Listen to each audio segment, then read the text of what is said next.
Most high-income professionals are doing it all wrong when it comes to investing. They're relying almost entirely on traditional investments like stocks and bonds. But the ultra-wealthy? They're playing a completely different game. In this video, we're going to show you how to invest like the ultra-wealthy, and it all starts with education. Learning from the ultra-wealthy so you can grow and protect your wealth like they do. Now stay until the end because we're going to show you how you can access our 2025 Invest Like the Ultra-Wealthy Guide to Alternative Investments, which will go in depth on the fundamentals we'll be teaching you in this video. According to a recent report from KKR Insights, the average investor only has 5% of their portfolio in alternative investments. But ultra high net worth investors, they have 46% of their portfolio in alternatives. That's a big gap, and it's not by accident. The wealthy invest differently because they know how to build and protect their wealth, and that's what alternative investments give you. But here's the problem. There's not a lot of education out there about alternative investments, and that's also no coincidence. Wall Street makes billions pushing traditional products, like mutual funds, ETFs, and index funds. But alternative investments aren't backed by Wall Street, so there's not a lot of money for education around these investments. So we created something to change that. We wanted a simple, clear way to educate high-income earners about alternative investments, what they are, what they're not, and how to think about them in a practical, data-driven way. We get this question all the time. How do I compare something like investing in gold or crypto to something I understand, like index funds? So we created a way to compare these investments to traditional investments like the stock market. We created a scoring system we call Fast-Fire Investability Score. We'll use this scoring system to break down one alternative investment at a time, so you can understand not just the upside potential of these investments, but also the risks and how to access these investments. Let's walk through the three parts of the investability score. The first is return potential. How much upside does this investment offer? The second is risk profile. How volatile is it? What's the chance of losing money or seeing big swings in value? The third is accessibility.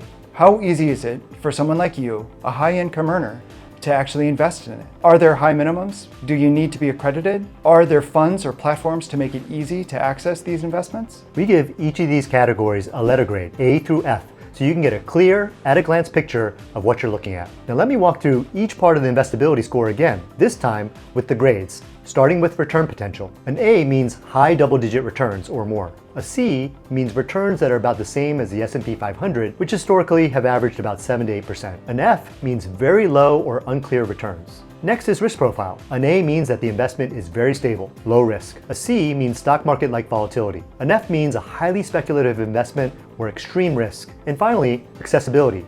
An A means the investment is open to all investors. A C means the investment is only available to accredited investors or you need a moderate amount of money to invest. For example, a minimum investment of $75,000. An F means high minimums. For example, a minimum investment of $250,000 or more, or the investment is private and only accessible by invitation. This is where Fast-Fire Capital comes in, making inaccessible assets more accessible. For example, through our relationships, we've gotten access to a private credit fund, which is an institutional investment with $1 million minimum.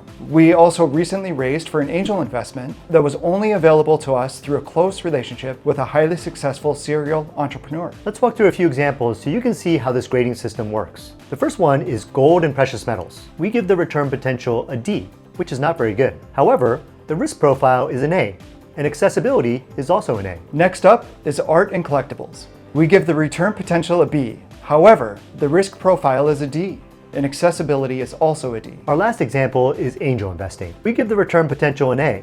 However, the risk profile is an F, and accessibility is a D. Hopefully through these examples, you can see the trade-offs.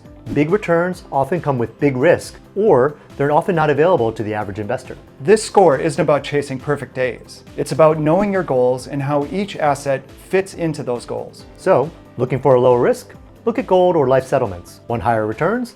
Maybe venture capital or crypto. And if the accessibility score is low, that's where we step in. Through our relationships, we gain access. From there, we build fund structures and partnerships to help you get access. Okay, there you have it. Our Fast-Fire Capital Investability Score. In future videos, we're going to break down different alternative investments using this score, and we'll go into greater detail than we did in the examples we just covered. Now, I mentioned earlier about our guide to alternative investments. This guide explains our scoring system in more detail and also gives you grades for different alternative investments. So you can figure out how you too can add alternative investments to your portfolio and invest like the ultra wealthy. To download the guide, go to fastfirecapital.com/guide to get your free copy. Also, be sure to subscribe and follow this series. We'll break down a new alternative asset class every week.